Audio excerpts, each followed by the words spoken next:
Hi guys, we'll be starting with lesson 5, Indian equity non-fund based.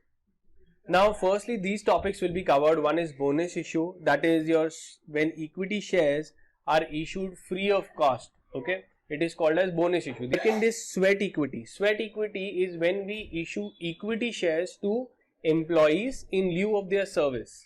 The employees provide us some technical know-how, and in return of that technical know-how we allot them sweat equity. The third is called as employee stock option scheme. Now these are also issued to employees, but to retain the employees for a longer period of time. So we issue them that we are granting certain rights to you, so many equity shares, but it will be vested. It will be given to you after you work for 1 year with the company. So these are techniques to retain the employees. Now these are the sections that are covered in the sections and the rule numbers which are covered. Okay, so as we do, we'll finish it off. First is section 63 read with rule 14, and if it is a listed company they also have to follow SEBI ICDR regulations and SEBI LODR regulations. This is 29 and 42. Let's see bonus issue. Now can you tell me bonus issue जब हम लोग बोलते हैं, what is bonus issue? Can I say it is equity shares issued for free of cost? But that is not the technically correct definition. Bonus issue can be called, here the definition they give you is called as capitalization of reserves.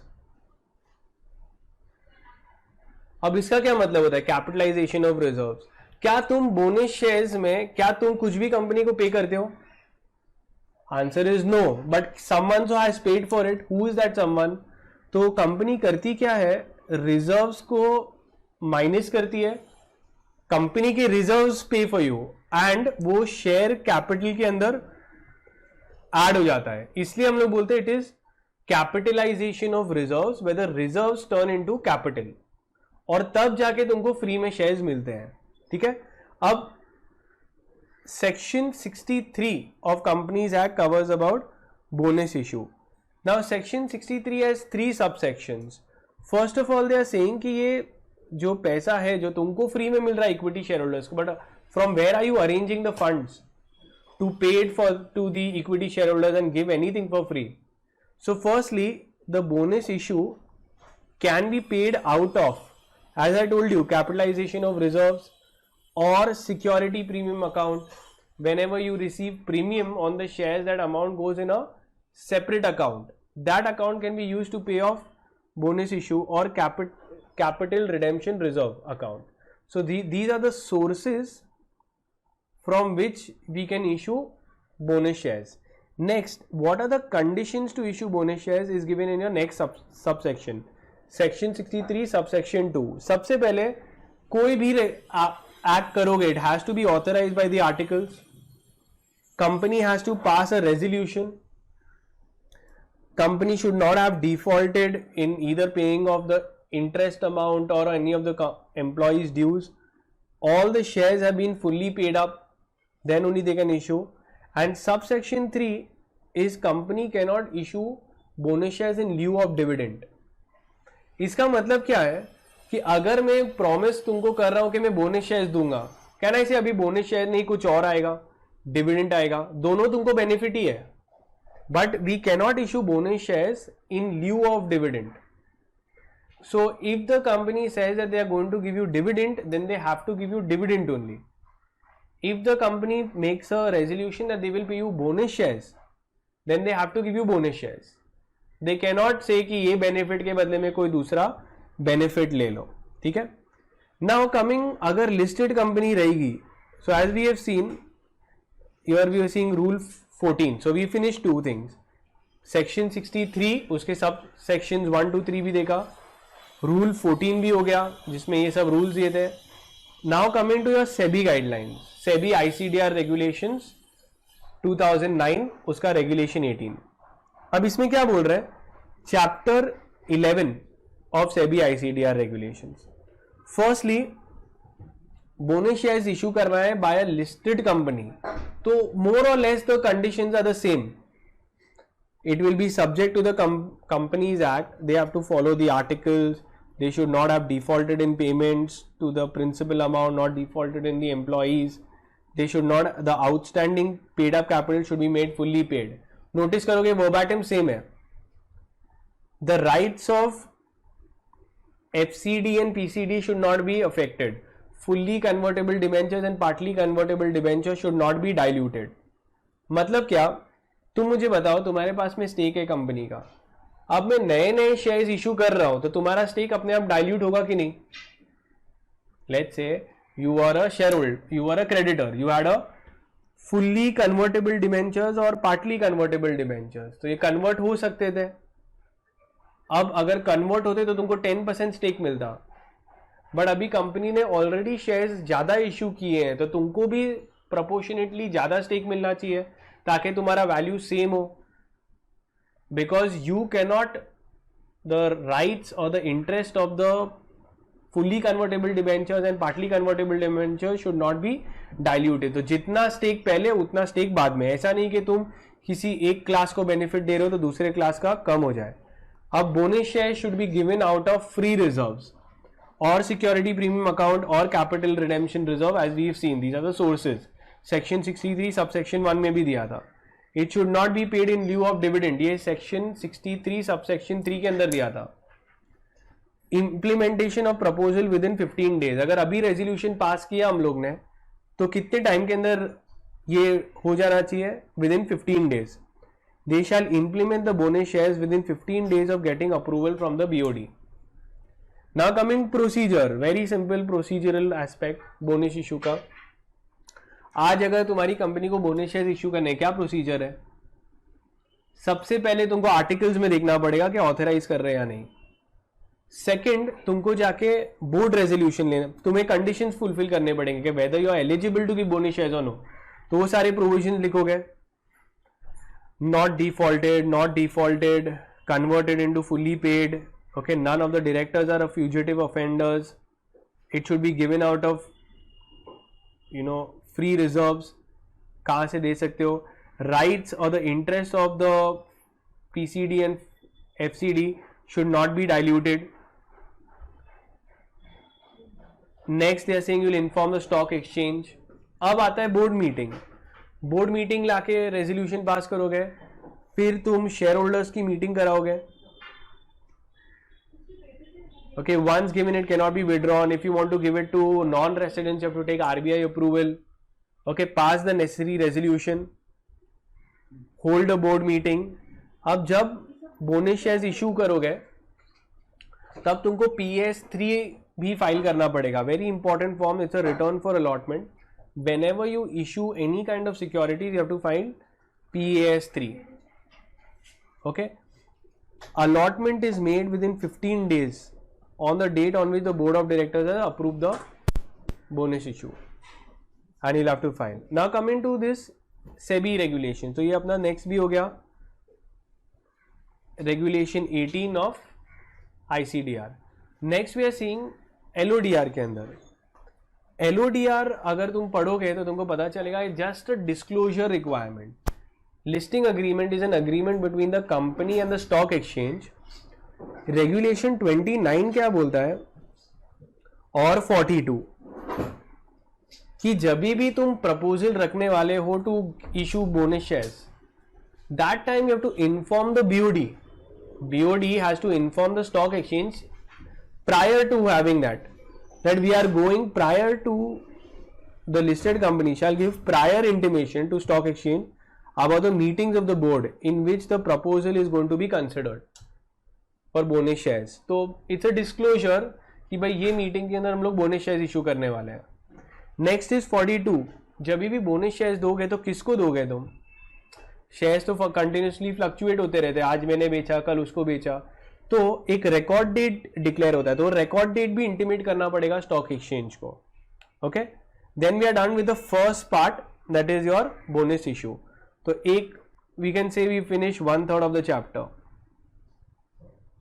Very simple. Section 63, Rule 14, Chapter 11, read with Regulation 29 and 42. ठीक है, 5 marks के लिए you should be able to build it. Now next we are coming to sweat equity. अब sweat equity देखते हैं, बहुत ही interesting है. इसके कौन से सेक्शंस है? Definition is given under section 2 subsection 88. Conditions are given under section 54 and the detailed for SEBI listed companies, SEBI regulations are also applicable. So SEBI equity regulations, sweat equity regulations 2002 is also to be followed. This is to be followed by listed companies. Now let's see क्या है. What is sweat equity? Any idea? Now sweat equity होता क्या है, ये मैंने खुद ने एक बोर्ड मीटिंग के अंदर सुना था. So it was a investment agreement. इधर हुआ क्या था, let's understand the term sweat equity. ठीक है, now so let's understand what is sweat equity. It's a pretty interesting concept. अभी क्या होता है, certain companies like Google, okay, Google, Amazon, software companies, you think they hire extremely talented people or average people? ये इनके employees भी super duper talented होते हैं. तो इनके एम्प्लॉइज क्या होते हैं, घर बैठे बैठे कोई सॉफ्टवेयर बना दिया ये लोग ने. तो अभी क्या होता है कि ये एम्प्लॉय के पास से ये सॉफ्टवेयर बाय करना पड़ेगा. So company Google was really happy with the employee कि यार तूने तेरा पर्सनल सॉफ्टवेयर बनाया, we want you to give it to the company. So he says no doubt I will give it to you, some intellectual property rights or some know-how. I will give it to you, but in return what will you give me? So company can tell them कि in return of providing the know-how, technical know-how, intellectual property rights, some value addition that you're giving us, we will give you cash. तो cash दे दिया तो बात खत्म. But अगर cash नहीं दिए and instead for considerations other than cash we give them equity shares. तो अगर इक्विटी शेयर्स हम लोग ने एम्प्लॉइज को दिया for consideration other than cash, so the employee has not paid cash to us. What has he given us? Employee has given us technical know-how and we have given them equity shares. So from company point of view, I can say these are equity shares issued by company to employees for making available certain rights or technical know-how. This is called as sweat equity. ठीक है, तो मैंने personally एक meeting में देखा था, एक engineer ने कोई सॉफ्टवेयर बना दिया और उसका सॉफ्टवेयर का कैसे यूज करते हैं उसके लिए कंपनी ने बोला आप हमको बता दो, हम आपको इक्विटी शेयर्स इसके अंदर अलॉट कर देंगे. अब this is called as sweat equity.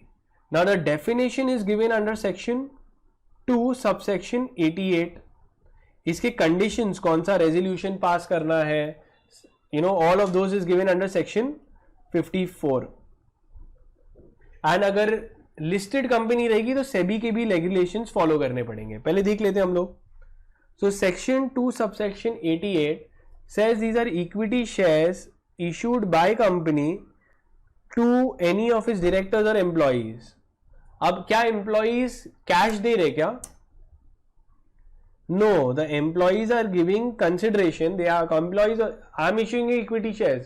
In return, what you will give me? Are you giving me cash? No, you are giving me consideration other than cash for providing some technical know-how, some rights, some intellectual property, value addition by whatever name called. ठीक है, अब company चाहे तो इसको discount पे भी issue कर सकते हैं. ना इक्विटी शेयर्स अगर अनलिस्टेड कंपनी रहेगी तो कंपनीज एक्ट पे ही आके रुक जाएगा, बट अगर लिस्टेड कंपनी रहेगी तो उसको SEBI issue of equity shares regulations 2002 भी फॉलो करने पड़ेंगे. अभी देखते हैं सेक्शन 54 में क्या दिया हुआ है. ना सेक्शन 54 में बता रहे वेरी सिंपल कि तुम्हें एक स्पेशल रेजोल्यूशन पास करना है, तुम्हें सारे डिस्क्लोजर्स करने पड़ेंगे.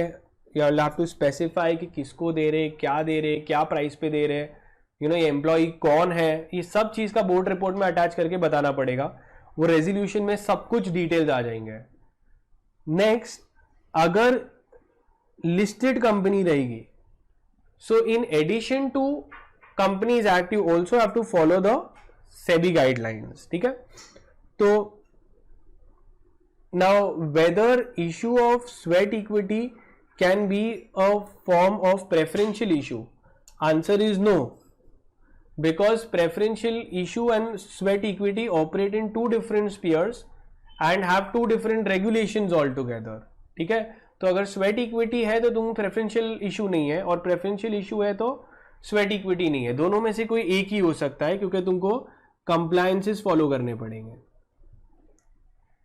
So if I'm issuing sweat equity to an employee, can I term it as preferential issue? They will say no, wrong terminology, call it as sweat equity. If I am giving private placement or preferential issue to someone, I cannot call this as sweat equity. So they are two different things and two different regulations are there for it. Because if two different regulations are there, two different kinds of compliances will be there. Clear?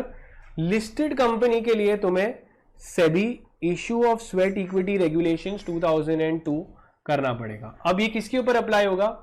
It will apply to listed companies, और किसके ऊपर नहीं apply होगा? It shall not apply to unlisted companies. But अगर वो unlisted company list होने वाली है, लिस्टिंग होने वाला है उसका, तो फिर बाद में ये अप्लाई हो जाएगा। Now coming to this, you can issue it to employees also and directors also. Now we are seeing कि ये जो स्वेट इक्विटी रेगुलेशंस है फॉर लिस्टेड कंपनी, क्या कंप्लायंस है? बहुत ही सिंपल है। First of all special resolution लेना पड़ेगा, जैसे कंपनीज एक्ट में दिया था। स्पेशल रेजोल्यूशन के अंदर ये सारे डिटेल्स देने पड़ेंगे, shall contain all the information, because what happens when company is issuing this equity shares to this employee, तो पूरा पता होना चाहिए क्या है, किसको दे रहे, कितने प्राइस पे दे रहे, कितना डिस्काउंट है, कितना लॉक इन है, वो सब कुछ बताना पड़ेगा। अगर डिस्काउंट पे दे रहे तो कितना है। Issue of equity shares to promoters, ठीक है। What if one of the promoter has invented something and the company is buying that software from this promoter, तभी वो लोग बोल रहे कि you can not issue for a discount, extremely big discount. मतलब क्या कि यहां पे सोचो कंपनी है और कंपनी को ये प्रमोटर ने कुछ टेक्निकल नो हाउ प्रोवाइड किया, तो इक्विटी शेयर का जो प्राइस है ऐसा नहीं कि एकदम ही डिस्काउंट पे दे देने का उसको प्रमोटर को। So let's say if the share of the company is 1000 rupees and the technical know how that he is providing is of worth 5000, तो हम लोग उसको 5 इक्विटी शेयर देंगे, right. We will tell him कि भाई आप 5000 की चीज ले रहे हो, ये लो 5000 के इक्विटी शेयर्स। बट अगर मैं इक्विटी शेयर्स का प्राइस कम कर दूं, मैं बोलूं नहीं इक्विटी शेयर 5000 का नहीं है 500 का है, तो तुम्हें ज्यादा इक्विटी शेयर्स अलॉट हो जाएंगे, तुम मार्केट में फर्दर जाके बहुत ही ज्यादा शेयर्स मिल जाएंगे, तो वो ज्यादा ऐसा नहीं इशू कर सकता है। So they have given that the pricing, minimum price रख दिया इक्विटी शेयर का। ऐसा नहीं कि तुम ऐसा कचरे जैसा इक्विटी शेयर सबको देते जा रहे हो, especially promoters, because they are the key people. So the price of the equity share shall not be less than the higher of the following. So market is important. They can ask you what is pricing of listed sweat equity shares. So it shall not be less than higher of the following. तो कौन सी दी है? The price which was there at the average price of the last 6 months, average price of the last 2 weeks, बस इतना ही दिया है। तो 6 months याद रखना है और 2 वीक्स का प्राइस। सोचो 6 मंथ्स का प्राइस आया 200 रुपीज और 2 वीक्स का प्राइस आया 250, तो एक इक्विटी शेयर मिनिमम कितने का होगा? क्या लिखा है यहां पे? The price of the equity share shall not be less than higher of the following. तो what is the higher of these two figures? 250 का एक शेयर है, तो इससे कम के भाव से नहीं दे सकते, ज्यादा के भाव से दे सकते हो। So when you are issuing, then comes valuation of the intellectual property. Very very important, ये हम लोग ने देखा था मीटिंग के अंदर, पर्सनली बात कर रहे थे कि एक काम करते हैं, बिकॉज प्रमोटर्स जो रहते हैं ना कंपनी के, they try to benefit each other. They say एक काम करते, ये अपना एम्प्लॉई है या ये प्रमोटर है, इसको एक काम करते बहुत सारी इक्विटी शेयर दे देते हैं और बोलेंगे इसने इंटेलेक्चुअल प्रॉपर्टी दिया अपने को, तो लॉ इंटरवीन्स कि ऐसा सब रॉन्ग वैल्यूएशन तुम कर नहीं सकते हो। वो लोग ने क्या किया कि एक रजिस्टर्ड वैल्यूअर को अपॉइंट करना पड़ेगा। वो वैल्यूअर स्टडी करेगा कि तुमने कौन सी टेक्नोलॉजी दी है, टेक्नोलॉजी की मार्केट प्राइस कितनी है, टेक्नोलॉजी कितने बड़े लेवल का इनोवेशन है एक्सेट्रा, और फिर बोलेंगे कि वैल्यू तो सिर्फ 1000 रुपए का है, आप इक्विटी शेयर भी सिर्फ उतने के दे सकते हो। जो भी इंटेलेक्चुअल प्रॉपर्टी दे रहा है एम्प्लॉय, उसका तुम्हें वैल्यूएशन कराना पड़ेगा। मर्चेंट बैंकर को अपॉइंट करेंगे, ही विल कंसल्ट दिस, और एक सर्टिफिकेट लेना पड़ेगा from the independent chartered accountant that the valuation of the intellectual property is done in accordance with the relevant accounting standards. So whether you are complying with the accounting standards और no. फिर accounting treatment, very very simple. तुम मुझे बोलो यहां पे intellectual property bye कौन कर रहा है, कंपनी या employee? Who is buying the intellectual property? Company is buying the intellectual property. Now this intellectual property जब बाय करते हैं तो उसको किधर डालोगे तुम? बैलेंस शीट के अंदर या तुम्हारे फाइनेंशियल स्टेटमेंट में? Will you put it in the balance sheet और would you consider and as a revenue expense? क्या होगा, बैलेंस शीट में डालना चाहिए कि रेवेन्यू एक्सपेंस में? फॉर बैलेंस शीट में कौन से साइड पे? परफेक्ट। सो अकाउंटिंग ट्रीटमेंट में या तो कोई टेक्नोलॉजी प्रोवाइड किया है अपने को, तो वो टेक्नोलॉजी को तुम इनटैंजिबल एसेट में डाल के बैलेंस शीट में डाल सकते हो। But sometimes it's not always a software that you have got, you might have just got some technical know-how, some kind of little bit of knowledge that you've got. The technology itself is not big enough to constitute an asset side. समझ में आया? तो ऐसे case में उसको तुमको क्या करना पड़ेगा? एक्सपेंस आउट करना पड़ेगा as a revenue expenditure. So not everything will fall in the asset category. इसके ऊपर हम लोग ने काफी ज्यादा मतलब we give advice to companies with respect to all this. तो एक बहुत ही इंटरेस्टिंग थिंग है, I don't know whether, so there was one company, information technology company, okay, so they were into renting out of property. So rent, they used to take the property and give it out on rent on various people. So it was basically a website, like how you have Google. So it was a website, people put up their needs and accordingly, like OLX. तो वैसे property search कर सकते थे। अब ये लोग जब बेच रहे थे तो इनकी तरफ से ये वेबसाइट थी, तो हम लोग ने क्या बोला कि ये वेबसाइट बनाने का आपका 2 लाख रुपए का खर्चा हो गया, या पकड़ो 40 लाख का खर्चा हो गया। अब ये 40 लाख अगर ये लोग एक्सपेंस में दिखा देंगे, अब तुम समझना मैं तुमको थोड़ा फाइनेंस सिखा रहा हूं, थोड़ा लीगल में कैसे थोड़ा दिमाग चलाते हैं। ये वेबसाइट बनाई, website was like an aggregator, खर्चा कितना हुआ? ₹40 लाख। अब ये लोग क्या बोल रहे हैं कि अगर हम लोग इसको एक्सपेंस दिखा देंगे कंपनी में, क्योंकि कंपनी ने वेबसाइट बनाते बनाते क्या हो गया, खर्चा हो गया, तो सीधा लॉस दिखेगा कि नहीं? एक्सपेंस इतना ज्यादा और है नहीं, तो कंपनी की वैल्यूएशन उड़ जाएगी। तो हमने क्या सजेस्ट किया कि एक काम करो, ये जो आपकी वेबसाइट है इसको आप इसमें मत डालो एक्सपेंस में, किधर डालो? एसेट साइड में डाल दो और बोलो कि तुमने एसेट लिया है 40 लाख का, तो तुम्हारी कंपनी की वैल्यूएशन अपने आप क्या हो जाएगी? बढ़ जाएगी, ठीक है। और फिर वो फर्दर ऑन बेच देना। बट इसके थोड़े अकाउंटिंग स्टैंडर्ड्स होते हैं जो चार्टर्ड अकाउंटेंट इसको क्लैरिफाई करेगा whether it can be constituted as a asset और it will be as an expense. समझ में आया? तो यहां पे भी बता रहे हैं that sweat equity shares for non cash consideration. Common sense से हम लोग जब इक्विटी इशू करते हैं हम लोग को सामने सामने कैश नहीं मिलता है, हम लोग को नॉन कैश कंसिडरेशन मिलता है। Such non cash consideration shall be treated in the books of accounts as 1 और 2, whether it is in the form of a depreciable assets, because software भी ऑब्सोलीट हो जाते हैं थोड़े टाइम के बाद में।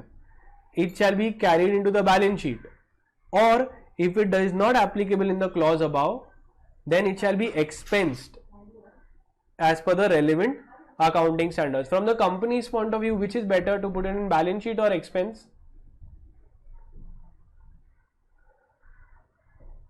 So it should be on the asset side, that we have purchased asset.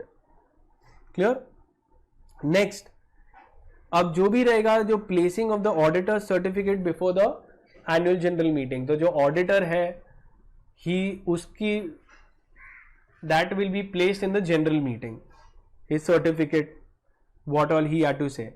Now coming, if we are issuing this equity shares to managers, managerial directors or any of the promoters, there we are saying that it should be added in their remuneration.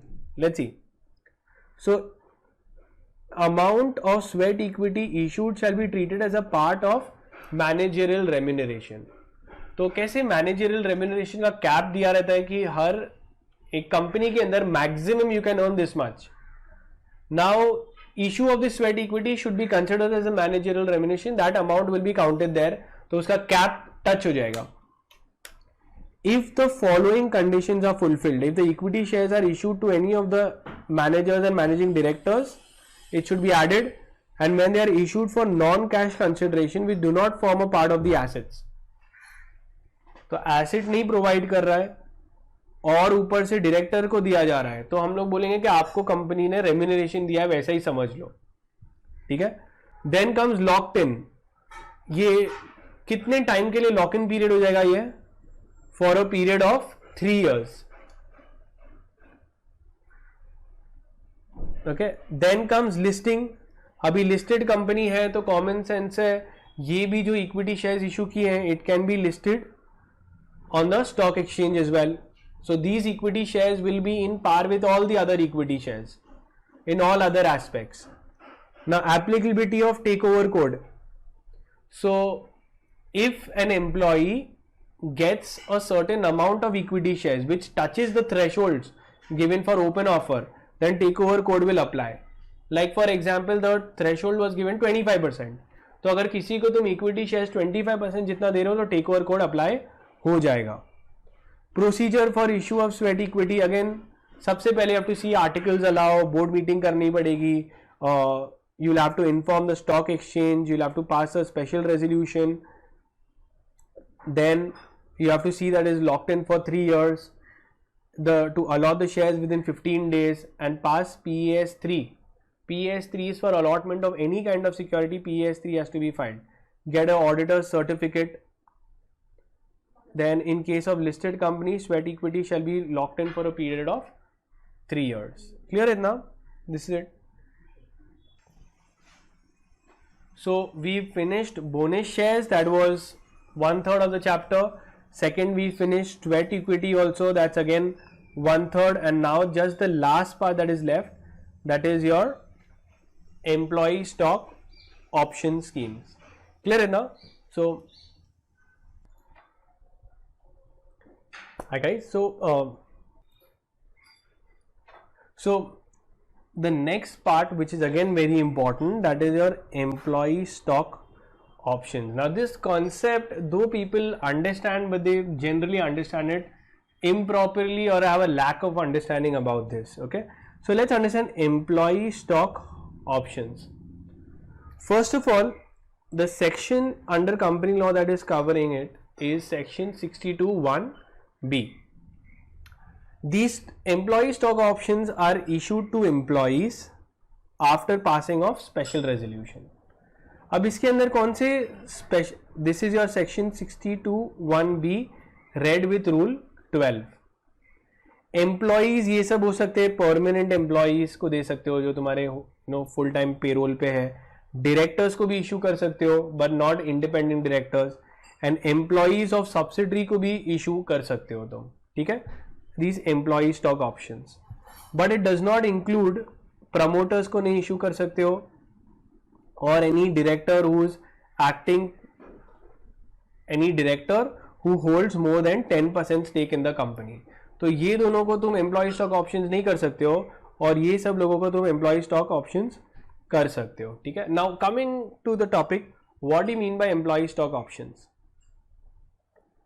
Now what happened is, let's say there is this company. Now this company knows that there is a really super duper talented person in the company. Okay, so he is like the talented employee. Now tell me one thing, this talented employee is working in the company today. Don't you think competitors would try to take him away from your company? He would try to leave for a better organization, and then all the problems you will, all the benefits that he was providing to the company, you lose. So what happens, company wants to retain these talented employees. So what company does, company issue them certain stocks, stock options. कि ये stock option क्या होता है कि ये लो आपको हम लोग ने equity shares दिए. So this guy becomes really happy कि मेरे को equity shares मिले. But बोलेंगे it is subject to a lock in, तो वो लोग एक कम से कम लॉक इन पीरियड डाल देते हैं कि आपको ये शेयर्स मिलेंगे नो डाउट, बट आपको कंपनी के साथ में मिनिमम 1 ईयर काम करना पड़ेगा. So even if he gets a good offer, an offer is given to this employee, he will reject the offer. Why will he reject? Is like मैं थोड़ा और काम कर लूंगा तो मेरे को स्टॉक ऑप्शन मिलने वाले, इक्विटी शेयर्स मिलने वाले. So he sticks into the company. Clear है ना? So this is a simple concept. Now this thing एक कंपनी लॉ में, अनलिस्टेड कंपनीज के लिए तुम अगर इशू करोगे तो तुम कंपनीज एक्ट सेक्शन 62(1)(b पढ़ने का, red with rule 12 of the company share and debenture rules 2014. Next is अगर लिस्टेड कंपनी रहेगी, ओके, सो देन जैसे लिस्टेड आ गया तो in addition to Companies Act, you also have to follow SEBI Share Based Employee Benefits Regulations 2014, ICDR regulations and SEBI LODR regulations 2015. So now let's see, these are certain terminologies. अभी क्या होता है, there are 3 important terms. You understand this, you understand the concept. First thing is grant of option होता है, there is vesting of option and there is exercise of option. So company क्या करती है, पहले तुमको ग्रांट ऑफ ऑप्शन दे दिया, ये लो भाई अगर आपको चाहिए तो आप इतने इक्विटी शेयर्स सब्सक्राइब कर सकते हो. तो the employee says yes, why not, let me just go ahead and take it. So a grant letter will be given, an offer letter will be given to the employee. Let's say it is given on 1st Jan 2020. हम लोग ने उसको एक right they दिया कि आप हमारे equity shares bye कर सकते हो, ठीक है, बट अभी बाय नहीं कर सकते, आपको कम से कम 1 साल कंपनी के साथ में टिके रहना पड़ेगा. ही सेज ठीक है चलो, I will stick with the company. So then these rights you got it today, but you have to wait for 1 year. तो vesting means your waiting period. तो वेटिंग है 2021 तक, तो 21 तक रहे. अब तुम डिसाइड करोगे कि तुमको, now you worked with the company for 1 year, now you are extremely happy, ठीक है, अब तुम खुश हो गए. अब तुमको क्या होगा, तुम राइट एक्सरसाइज कर सकते हो. नाउ एक बार वेस्ट हो गया तुमको, देन कंपनी सेज एक बार तुम्हें मिल गया, फिर तुम्हें नेक्स्ट 3 मंथ्स के अंदर उसको एक्सरसाइज करना पड़ेगा, कंपनी को कम्युनिकेट करना पड़ेगा कि तुमको चाहिए ये इक्विटी शेयर्स. तो लेट्स से 3 मंथ्स का टाइम दिया है, तो 1st March 2021 तक तुमको एक्सरसाइज करना पड़ेगा. You need to sign and communicate your acceptance. उसका भी टाइम लिमिट दिया है, नहीं तो लैप्स हो जाएगा. अब ऐसा क्यों रखा है, एक्सरसाइज का ऑप्शन क्यों रखा है? जब मिल गया तो कोई भी ले लेगा? नहीं, क्या होता है इसके अंदर समझो. अभी जब ऑफर किया ना, जब ग्रांट किया तुमको, तब क्या बोला कि आपको हम लोग इक्विटी शेयर्स ₹20 पे दे रहे हैं, डिस्काउंट पे दे रहे हैं. तो तुम रियली हैप्पी हो गए कि यार 100 रुपए का मार्केट प्राइस चल रहा है. उस टाइम पे मार्केट प्राइस चल रहा था ₹100. तुमको कितने में मिल रहा है शेयर? ये मार्केट प्राइस चल रहा था, What is the offer price? It was offered at ₹20s, but you have to work with the company how much? For 1 year. एक बार 1 year के लिए वेट किए, तब तुमको नेक्स्ट 3 months के अंदर अपना कम्युनिकेशन ऑफ एक्सेप्टेंस देना पड़ेगा. सोचो, on the exercise debt market price was 120. Will you exercise the option? 20 रुपए दे दोगे तुम? यस और नो? मार्केट प्राइस 100 रुपए का है और तुमको कितने में मिल रहा है? 20 में. So you will accept the offer. But what if it happens the other way round? Company's market price crashed and it became ₹10. Now would you accept the offer? They had given you an offer price to buy after 1 year at 20, but the market price crashed on the exercise date. और उस time पे market price सिर्फ ₹10 था, तो तुम reject कर दोगे. तो तुम खाली बेकार का 1 साल काम कर लिए. सैलरी तो मिल ही रही थी, बट लॉजिक क्या है? We want to align the growth of the company and your reward. If the company loses, you lose. If the company gains, you gain. So this could be a motivating factor for the top key employees कि यार company को successful करवा देंगे, ताकि उसका market price इतना ज्यादा हो कि हमको तो खाली 20 रुपए ही पे करना पड़े और फिर इतना बड़ा प्राइस मिलेगा. समझ में आया ये? So these are the 3 important dates you should know. Grant आज ऑफर देता हूं, बट वेस्ट होगा तुमको मिनिमम 1 year के बाद. और जब वेस्ट होगा तो तुमको एक शॉर्ट टाइम मिलेगा, उसको जाके कंपनी को एक्सरसाइज करना पड़ेगा. You actually have to go and communicate and pay your ₹20. Clear इतना? Now always remember the grant of option और vesting of option waiting period में मिनिमम कितने टाइम का गैप होना चाहिए? Minimum 1 year. Company wants they can make it 2 years 3 years, but minimum 1 year का तो lock in होना ही चाहिए. समझ में आया? अब अलग अलग टाइप के स्कीम्स बन रहे हैं यहाँ पे. विद टाइम अलग अलग टाइप के एम्प्लॉइज को इनोवेटिव स्कीम्स बनना चालू है. Let's see. First is your SEBI, share based employee benefits regulations 2014. अब on 20th October SEBI notify these regulations. अब ये रेगुलेशंस क्या था? इट हैड वेरियस चैप्टर्स और chapter 3 dealt with various kind of schemes. तो अभी यहां पे देखेंगे अलग अलग टाइप के स्कीम्स आने लगे. Chapter 3, the first one we are talking about is your employee. Now understand this is very very simple. Okay, employee stock option scheme. This is a plain vanilla scheme. So this is a option, as I explained to you, it is a option scheme. It's a option given to employee to purchase securities at a predetermined price.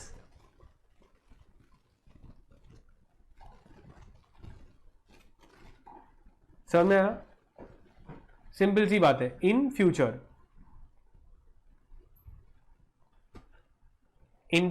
So this is a employee stock option scheme. तो एक option दूंगा मैं तुम लोग को, employees को, कि यार आप लोग 1 साल मेरे साथ काम करो, आप लोगों को 1 साल के एंड में इतने इक्विटी शेयर्स दूंगा. उसको क्या बोलेंगे हम लोग? Employee stock option scheme. Simple. तो दूसरा क्या है? दूसरा है एम्प्लॉई स्टॉक परचेज स्कीम. इसमें याद रखना है कि I am issuing as a part of public issue. Now if you know कि जब भी आईपीओ आता है, एफपीओ आता है, I can make certain reservations for the employees and I can issue them कि यार एम्प्लॉइज पब्लिक के लिए 120 में है, आपके लिए 50 रुपए में है, आप लोग सब्सक्राइब कर सकते हो.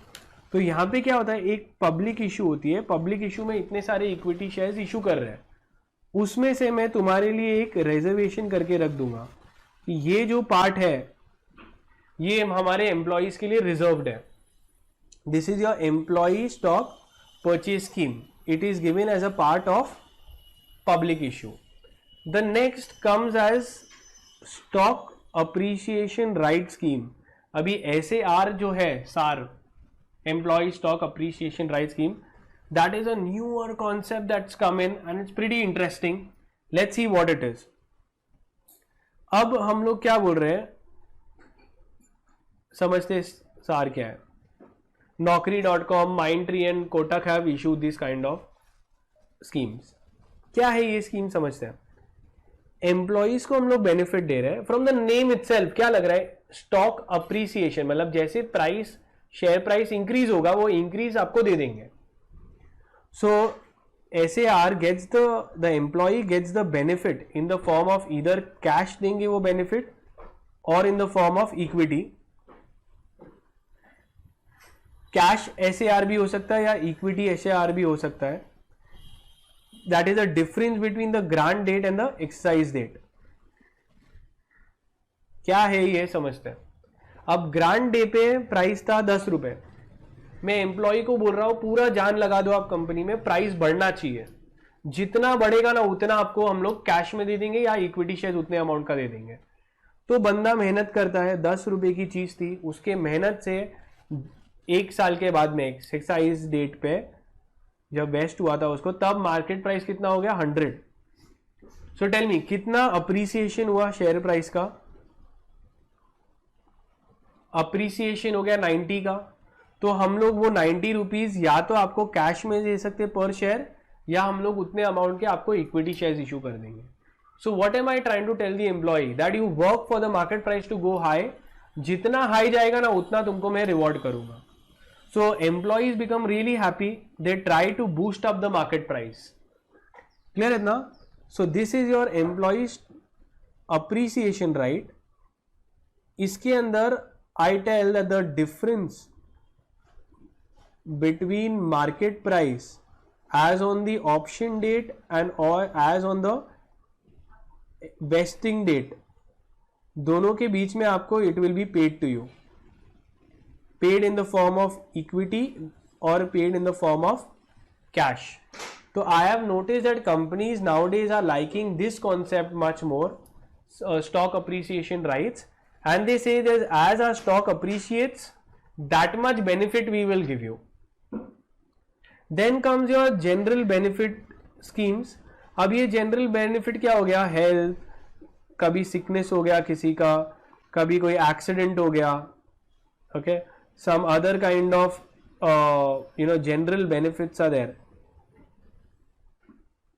maternity etc. तो ये सब में तुम्हें rights मिलेंगे. So if the employee works with the company for a certain time, he will be entitled to these benefits. Any kind of benefit, holiday benefit, कि आपको 1 साल में 1 बार holiday मिल जाएगा. ये general benefits हम लोग कुछ भी कंपनी बना सकती है. The next is about retirement benefit scheme. अब retirement benefit scheme में क्या बोला कि as a retirement benefit, you will be entitled to certain retirement benefit if you work with the company for XYZ tenure. Clear है ना? तो ऐसे अलग अलग टाइप के स्कीम दिए. ये स्कीम कहाँ दी है, SEBI share based employee benefits regulation 2014 के अंदर चैप्टर 3, और ये है part A, part B, part C, part D and part E. Clear है ना? This is important. नेक्स्ट देखते हैं. अब जो ईसॉप है, now these ESOPs you can either issue through trust route or through a direct route. क्या है पहले ही आपने ये कर लेता है. अब ये जो दिया ये तुम्हारा रीड कर सकते हो तुम, section 43 read with rule 4. We'll come to it. It's about your issue of differential voting rights. This was there in executive final throughout. Okay, company has 2 classes of capital. ये ऐसे ही बीच में ऐड कर दिया है, which is your equity shares और preference shares भी issue कर सकते हैं. Equity shares you can issue with same voting rights और with differential voting rights. DVRs के लिए तुम्हें रूल 4 दिया हुआ है. रूल 4 में क्या है कि company can issue DVR articles में ऑथराइज होना चाहिए, company should have taken a ordinary resolution. अभी कंटिन्यूसली डिफॉल्ट्स के बारे में बात करेंगे यहां से onward, that company should not be any kind of default. Next यहां पे एक इंपॉर्टेंट पॉइंट है that the maximum number of DVR you can issue. ऐसा नहीं कि एक लिमिट दिया है कि इतना इतना तुम डीवीआर इशू कर सकते हो. कितना है? That the differential voting rights shall not exceed 74% of the total voting power. तो shall not exceed 74% of the total voting power. ऐसा नहीं कि किसी को इक्विटी इतने सारे सबके पास में DVR. So the voting power under this DVR should not exceed 74% of the total voting power. This is given. You should not have been penalized and you should have a good track of. So if you go and see, Tata Motors had issued differential voting rights. So these are the conditions that they have to fulfill. This is what they have to give in explanatory statement. Now, if you see here, we are coming to the share-based benefits. This is what we just did. This is the rules that we've given. कहाँ पे दिया था? It is given in your chapter 3 and part A, part B, part C, part D and part E. अब यहाँ पे ये part cancel कर सकते हो. Definitions you can do. अब ये definition में what is employee stock option scheme? It is a option given to the employees. Purchase scheme क्या है इसका सबसे important part? It is given. Equity shares is given as a public part of public issue. General employee benefits. अब कौन से general benefits हो सकते हैं? Health care, hospital benefits, sickness, disability, scholarship, death, ये सब हो जाए. लास्ट में retirement benefits can also be given and stock appreciation rights. So the grantee, that is the employee, is entitled to receive some appreciation if the share price are more. It can be given by way of cash or by way of shares, as we have seen. Now coming to this implementation through trust. Abhi, that is what we were doing. Routes of employee stock options. Direct route पहले कर लेते हैं, बहुत ही simple है. Direct फिर अपने indirect करते हैं. Now direct route में क्या है? देखो यहाँ पे एक कंपनी है, कंपनी ने एम्प्लॉय को सबसे पहले ऑप्शन दिया, तो एम्प्लॉय बहुत खुश हो गया and he work for 1 year. तो देन ही सेड कि हाँ ठीक है मेरे को बाय भी करना है, तो ही एक्सरसाइज द ऑप्शन. एक बार एक्सरसाइज कर दिया then company will issue the shares to him. Simple concept, that's it. This is your direct route. But जब ट्रस्ट रूट आता है ना, लेट्स सी ट्रस्ट रूट क्यों आता है. यू थिंक याद कर रख सकते हैं हम लोग? रिमेंबर, कैन वी रिमेंबर किसको कौन से एम्प्लॉयज है, किसको देना है, कभी देना है, टाइम खत्म हुआ कि नहीं हुआ. Imagine a company like Reliance industries which has thousands and crores of employees. So how will they remember all this? So then what they do is they make a trust. So a company will form a trust. This company will issue the shares to this trust. और फिर trust को बोलेंगे कि trust के अंदर trustees होंगे which will work for the benefit of the employees, और पूरा ट्रैक एम्प्लॉइज के ये ट्रस्टीज ही करेंगे. And then the employees issue and the trust issue it to the employees. So this is like a trust route. अब you tell me, after the tenure gets over, who will issue the shares? Will the company issue the shares or the trust will issue the shares to the employees? Company or trust? Trust will issue. That's the trust route. Okay. Trust के पास में कहां से आगे company के shares issue करने के लिए? समझ में आ रहा है? तो कंपनी या तो इनको शेयर्स इशू कर सकती है डायरेक्टली, शेयर इशू कर देंगे, और वो लोग क्या बोलेंगे, एक ठीक है चलो भाई अगर शेयर्स इशू नहीं करते तो हम आपको पैसे दे देंगे, आप मार्केट से खरीद लेना. सो जो सेकेंडरी एक्विजिशन आप करते रहना स्टॉक मार्केट से, समझते हैं? सो either we issue the shares, the company issue the shares to the trust and the trust issues it to the employees. So company issues it to the trust and then the trust issues the shares to the employees. Simple. So generally companies follow the trust route only. Now this is the simple part. Now what happens other way around? और क्या कर सकती है company?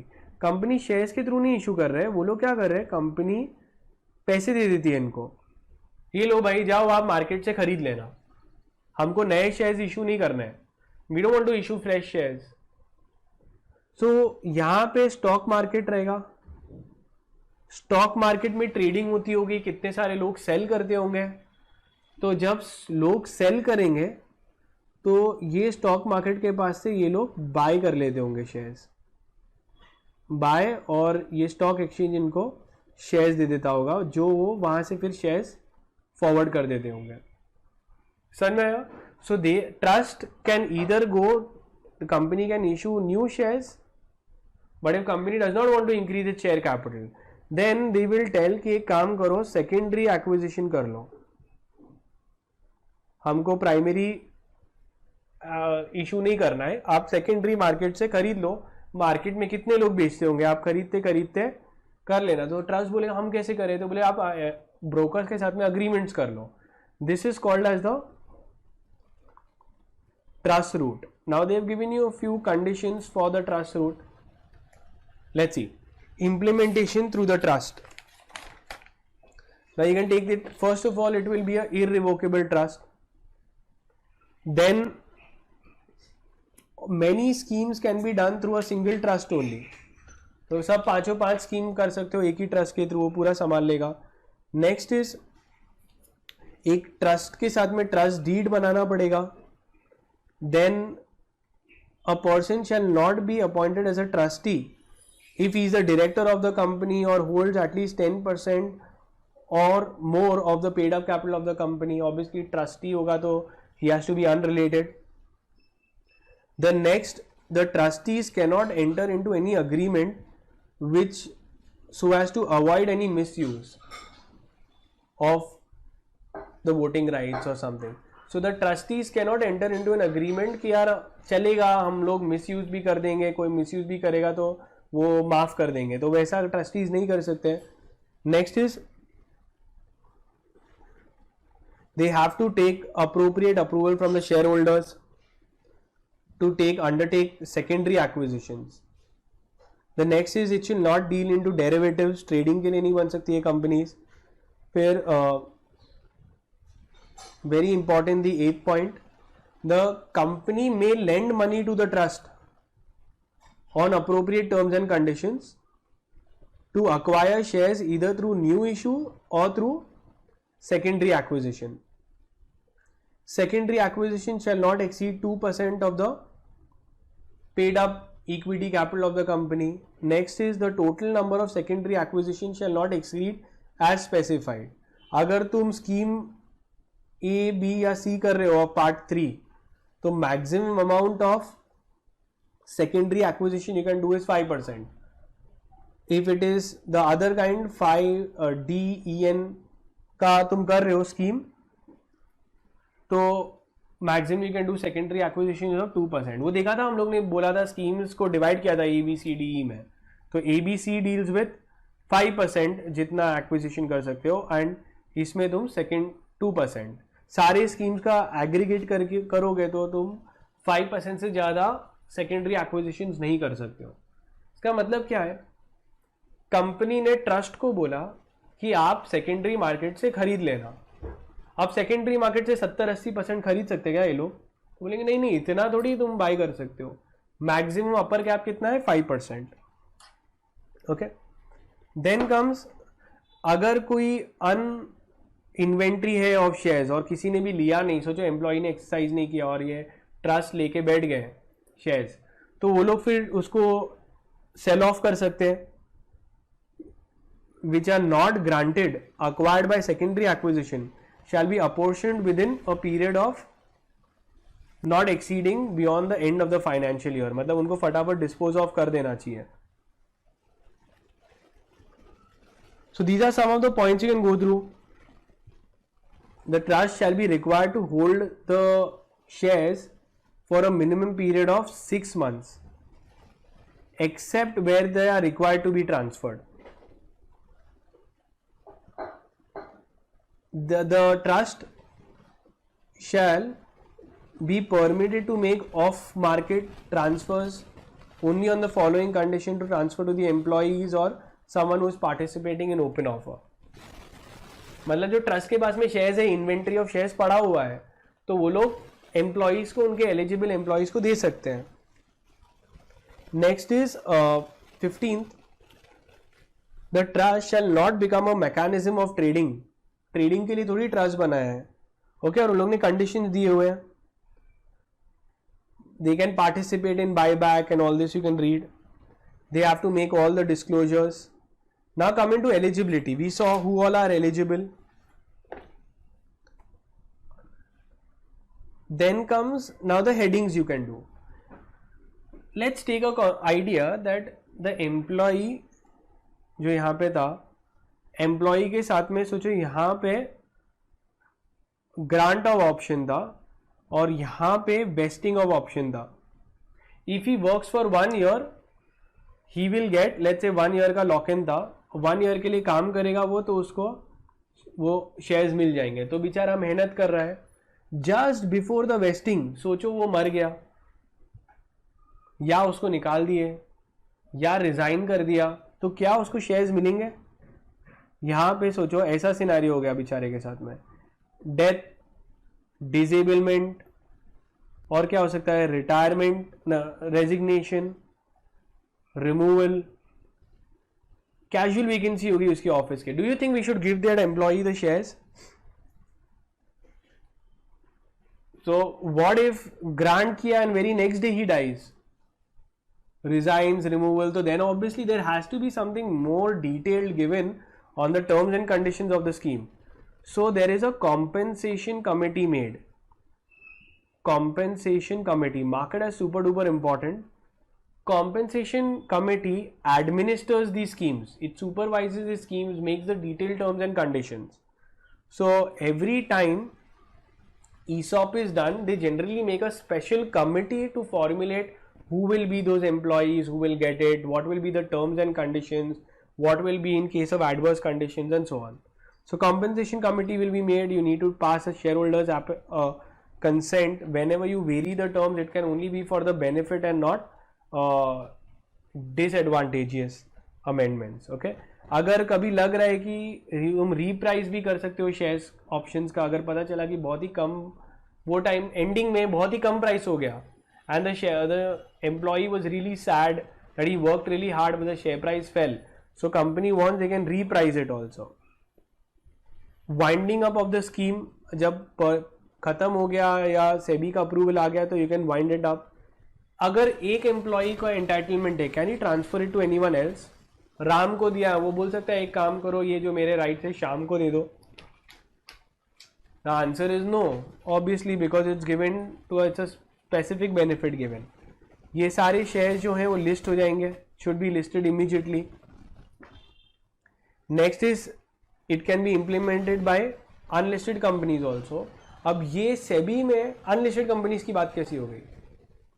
अगर सोचो मैंने तुमको grant किया था, ग्रांटिंग और वेस्टिंग के बीच में लिस्टिंग हो गई, ग्रांटिंग और वेस्टिंग के बीच में कंपनी लिस्ट हो गई, तो देन जो अनलिस्टेड कंपनी ने इशू किया था और अब उसके बिटवीन में लिस्ट हो गया, तो अभी न्यू जो ये इशू करेंगे हम लोग ESOPs, वो भी लिस्ट हो जाएंगे. shall be listed immediately on being matured. Then again, another important point, you have to get a certificate from the auditors that you've complied with everything and the accounting standards have been followed and everything has been implemented as per the laws. Disclosures has to be given, accounting policies has to be disclosed. Then comes administration and implementation of these specific schemes. देखो अभी एक एक scheme के बारे में छोटा छोटा points देंगे, बट बहुत ही सिंपल है, ये जेनेरिक है, तुम भी बिल्ड कर पाओगे. पहला वाला स्कीम कौन सा था? पार्ट 3 चैप्टर 3 पार्ट ए का ESOPs, employee stock option scheme. So first thing they think, it should be placed, the employee shall contains the details of the manner in which the scheme will be operated. Common sense है कि employee stock options कैसे implement होगा, कभी होगा, exercise date क्या है, wasting date क्या है, वो सब. उसके प्राइसिंग के बारे में दिया है that you will be free to price the shares. Vesting period के बारे में बोलेंगे, कम से कम वेस्टिंग और इसके बीच में 1 ईयर का गैप होना चाहिए. Rights of the option holders. So during that time tell me one thing, जब तक कि मैंने तुमको ग्रांट किया आज, 1 साल बाद में वेस्ट होगा. ड्यूरिंग दैट टाइम अगर डिविडेंड मिला, will you be entitled to that?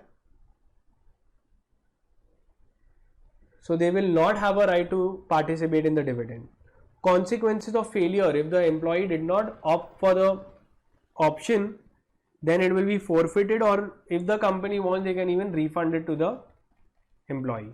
The second scheme, again same points they will move. So it shall contain the details in which it will be implemented. They may price, they have freely they have the freedom to price the securities. उनको जो चाहे वो price कर सकते हैं. ये सब में लिखा है. Next is administration on stock appreciation scheme. अब ये जो रहता है, they have bought it as a part of public issue, right? Purchase scheme में public as a part of public issue. तो अगर उसने सेम रेट पे बाय किया है as that of public, then it will not be subjected to the lock-in period.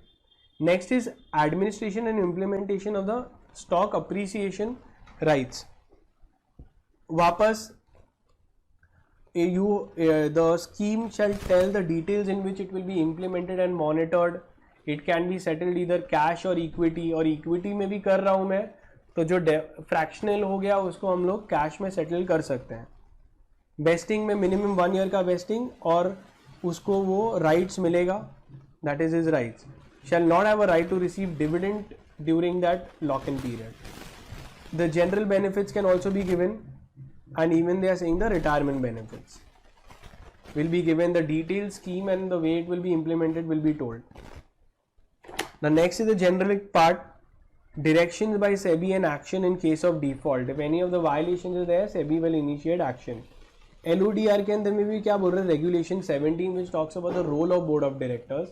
Role of board of directors is given that the board of directors shall recommend all the fees and shall be require approval of shareholders.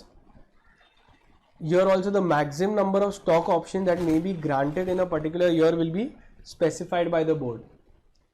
Regulation 30 talks about any kind of events are there, you have to intimate the stock exchange, and then the chapter gets over. That is it.